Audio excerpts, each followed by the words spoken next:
आप जानते हैं कि प्रोग्राम के बाद मैं काफ़ी लोगों से बातें करता हूँ। दिन भर में कॉल्स आते हैं, दोपहर में कॉल्स आते हैं, और उसके माध्यम से मैं बहुत लोगों से बातें करता हूँ। कुछ लोग वॉइस क्लिप भेजते हैं, कुछ लोग जो है अपना लिखित में टेक्स्ट मैसेज या व्हाट्सएप पे राइटिंग मैसेज भेजते हैं, मैसेंजर पे भेजते हैं, टेलीग्राम के ऐप पे भेजते हैं, बहुत सारे जगह से। और उसमें बहुत सारे लोगों को मैं काउंसलिंग करता हूँ, बातें सुनता हूँ, और कुछ बातें जब सुनता हूँ तो फिर पता चलता है कि दुनिया भर में क्या चल रहा है, और जिसके चलते फिर बातें भी समझ में आती है कि मसीह जगत में क्या चल रहा है, मसीह जगत में क्या चल रहा है। तो आज एक बात के साथ आपके बीच में आना चाहता हूँ और उसको मैं समझाना चाहूँगा, ठीक है ना। याद रखिएगा, मेरा मकसद लोगों को एजुकेट करना है, मेरा मकसद मसीह के देह को परिपक्व करना है, मेरा मकसद खरी प्रचार को लोगों के बीच में लाना है।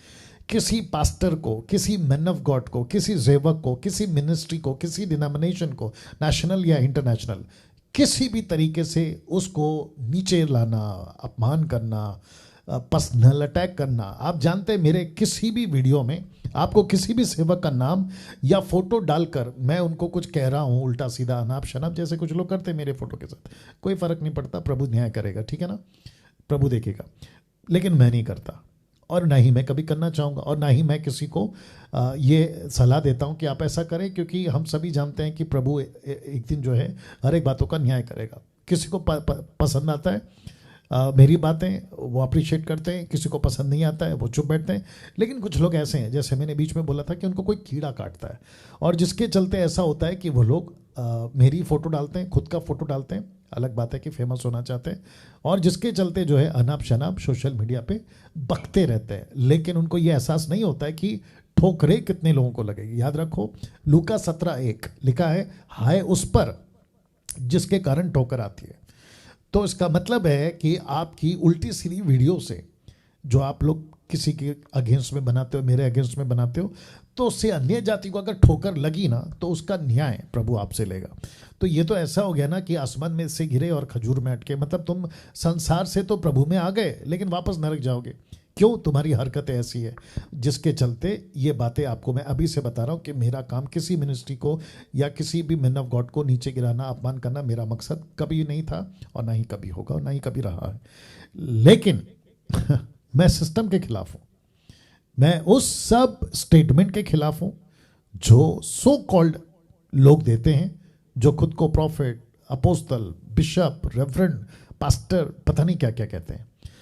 तो नॉन बिब्लिकल जब बातें आती हैं और वो मेरे पास पहुंचती है, तो मेरा फ़र्ज़ है कि मार्केट में अगर ये चीज़ रखी है तो मैं उसके बिल्कुल ठीक अपोजिट में एक सही चीज़ रखूँगा। तो जिसके चलते जो लोग हैं ना, वो डिसाइड कर लेंगे कि ओके, इसने ऐसा कहा, वचन ऐसा कहता है, मतलब डैनियल राज के माध्यम से ये बातें ऐसी आई। उस मकसद के साथ आपके बीच में ये बातों को रख रहा हूँ। वो क्या है, आइए बताता हूँ। लिखा है, प्रभु के प्यार का सौदा।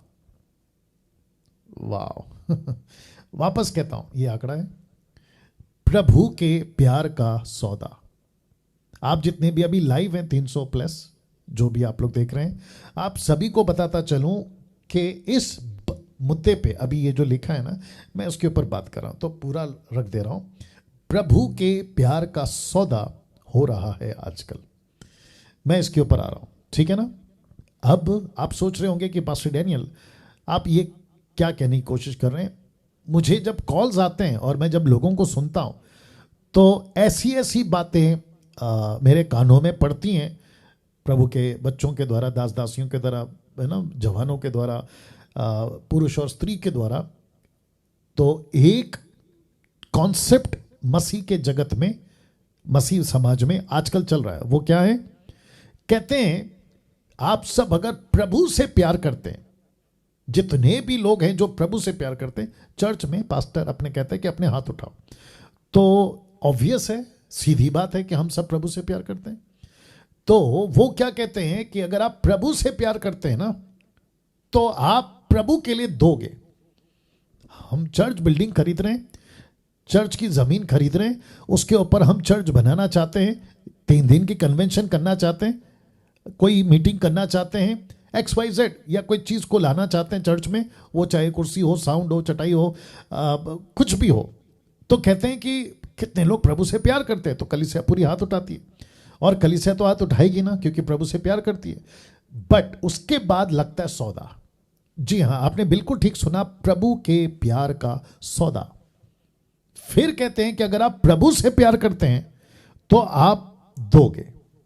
तो इसका मतलब है कि जो व्यक्ति वहां पे बैठा है, वो सुन रहा है, जो कि मेरे को कॉल आते हैं, वो कहते हैं कि मैं प्रभु से प्यार करता हूं, तो इसका मतलब यह हुआ कि मेरे प्यार का सौदा लग रहा है, मेरे प्यार की कीमत लग रही है।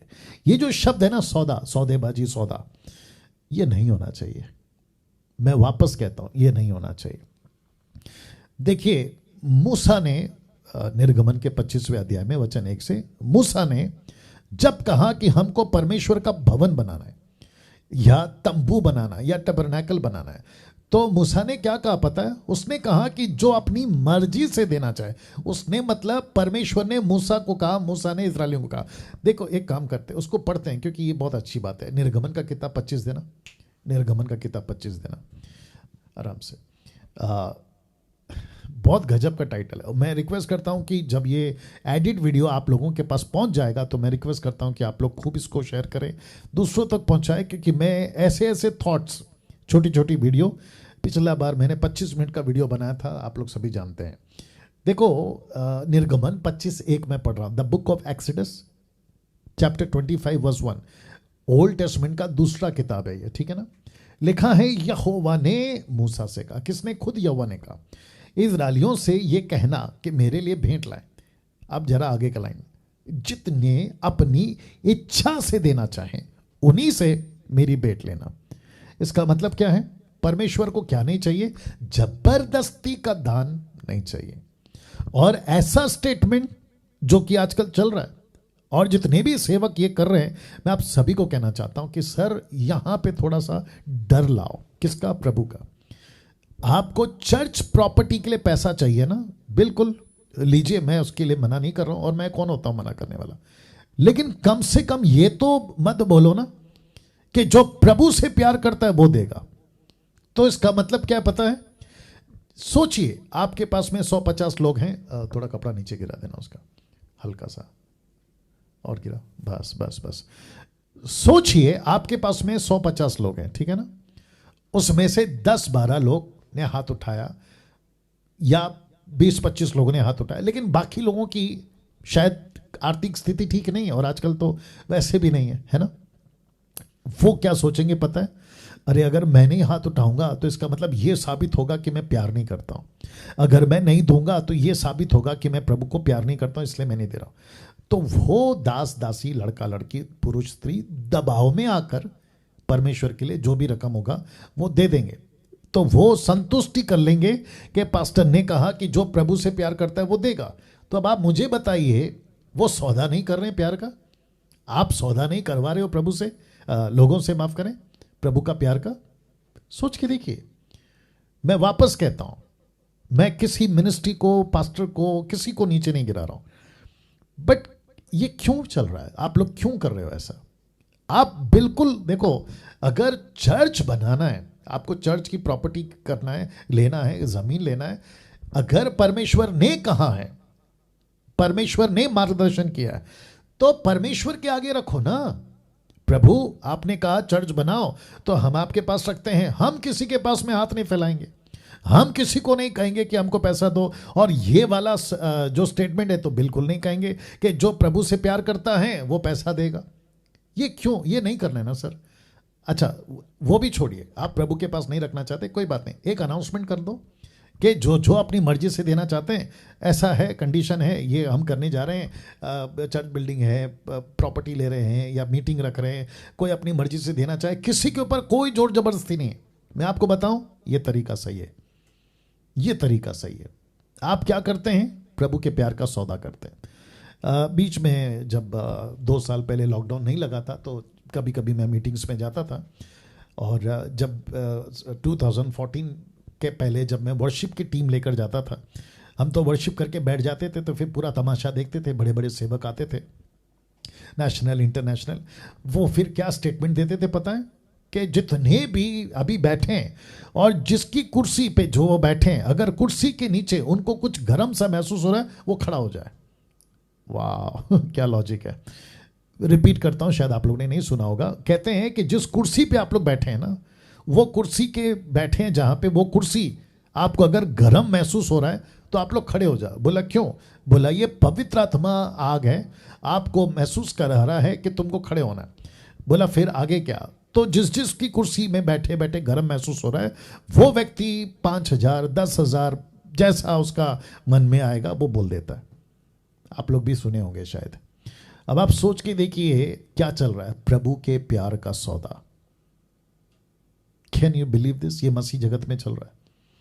तो मैं उन सभी को कहना चाहता हूं जो किसी चर्च में जाते हैं और वहां पर ऐसा स्टेटमेंट सुनते हैं कि प्रभु से प्यार करते हो तो दोगे, उनको सीधा जाकर मीटिंग के बाद बोलिए, पास्टर जी मैं प्रभु से प्यार करता हूं लेकिन किसी शर्त पे नहीं। वंडरफुल, वाह। वापस कहता हूं, मैं प्रभु से प्यार करता हूं, उनको कहना है आपको, लेकिन किसी शर्त पे नहीं। और ना ही मेरा प्रभु किसी शर्त पे मुझसे प्यार करता है, बल्कि उसने तो सब कुछ दिया है, वो लेगा क्यों?